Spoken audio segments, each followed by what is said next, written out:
حضرت عائشہ صدیقہ رضی اللہ تعالی عنہ ارشاد فرماتی ہیں کہ ایک نوجوان نا ایک بزرگ کے ساتھ نا نبی علیہ الصلوۃ والسلام کی خدمت میں حاضر ہوا. تو نبی علیہ الصلوۃ والسلام نے اسے پوچھا کہ بھئی یہ بزرگ کون ہے؟ اس نے کہا یہ میرے والد صاحب ہیں. نبی علیہ الصلوۃ والسلام نے اس کو کچھ نصیحتیں کی. آپ نے فرمایا کہ کبھی بھی اپنے باپ سے آگے نہ چلنا، ہمیشہ اپنے باپ سے پیچھے چلنا، ادب کا لحاظ رکھنا. پھر آپ نے فرمایا اگر بیٹھنے کی باری آئے تو کبھی بھی اپنے باپ سے پہلے نہیں بیٹھنا، پہلے باپ بیٹھے پھر تم نے بیٹھنا ہے. پھر مزید آپ نے فرمایا کہ کبھی بھی اپنے باپ کو اس کا نام لے کے نہیں پکارنا. نبی علیہ الصلوۃ والسلام نے ارشاد فرمایا کہ اپنے والدین سے حسن سلوک سے پیش آؤ. اچھا، ایک صحابی کھڑے ہوئے، انہوں نے عرض کی کہ پیارے آقا اگر میرا باپ یا کسی کا باپ اس کے اوپر ظلم کرتا ہے تو پھر اولاد کو کیا کرنا چاہیے، کیسا رویہ اختیار کرنا چاہیے؟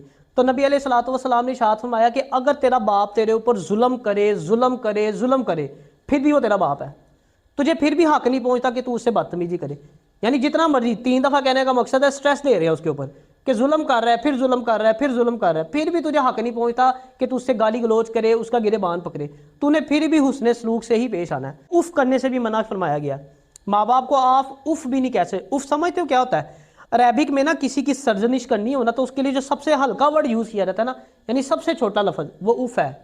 تو اف کی بھی اجازت نہیں ہے. ادھر ہمارے معاشرے میں باپ کو سمجھا ہی کچھ نہیں جاتا. میں نے کہا نا آج ہے قدر کر لو، نہیں ہوگا نا تو پچھتاوے کے علاوہ کچھ بھی نہیں رہ جائے گا. یہ باپ کے جو پسینے کا ایک قطرہ ہوتا ہے نا، اس کی بھی قیمت اولاد جو ہے نا وہ ادا نہیں کر سکتی.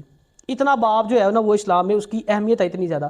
مجھے کبھی کبھی بڑا دکھ ہوتا ہے، کبھی آپ دیکھیں چھوٹے بچے کو دیکھیں، وہ لڑتے ہیں آپس میں کس بات پہ کہ باپ میرا ہے ماں میری ہے. کبھی آپ چھوٹے بچے کو کہہ کے دیکھیں ماما میری ہے، وہ کہے گا نہیں نہیں میری ماما ہے، تہاڈے گل پائیے گا. لڑتا ہے اس بات پہ. وہی اولاد جب بڑی ہو جاتی ہے پھر وہ کہتی باپ تیرا ہے تو ماں بھی تیری ہے، پراپرٹی میں دے دو. چھوٹے ہوتے لڑتے ہیں، سمجھدار ہو جاتا ہے. یہ کہہ لو جی سمجھدار اتنا ہو جاتا ہے، وہ کہتا ہے کہ جی اب میں نہیں رکھ سکتا جناب، اور میرے اپنے خرچے نہیں پورے ہوتے جی، میری بڈھی کے خرچے نہیں پورے ہوتے، میرے بچے کے خرچے نہیں پورے ہوتے. ایک باپ 10 دنوں کو پال لیتا ہے اکیلا محنت کر کے، 10 بچے ایک باپ کو پالنے کے لیے تیار نہیں ہیں. اتنی یہ بدقسمتی ہے انسان کی. بتایا ہے نا کہ اگر مال آپ کا جا رہا ہے تو رب نے آپ کو پتہ نہیں کہاں سے دے دینا. وہ دیکھو وہ اس نے کبھی سوچا بھی تھا 1 دینار سے کہاں بادشاہ کے بعد سب سے بڑا جو ہے وہ اس شہر کا سب سے زیادہ امیر ترین انسان بن جائے گا، اس کے وہم و گمان میں بھی نہیں ہوگا. یہ اکثر آپ سنتے رہتے ہیں نا، لوگ کہتے ہیں کہ ہر کامیاب شخص کے پیچھے ایک عورت کا ہاتھ ہوتا ہے. یہ بالکل غلط سٹیٹمنٹ ہے. ہر کامیاب شخص کے پیچھے اس کے برے باپ کی جوانی ہوتی ہے.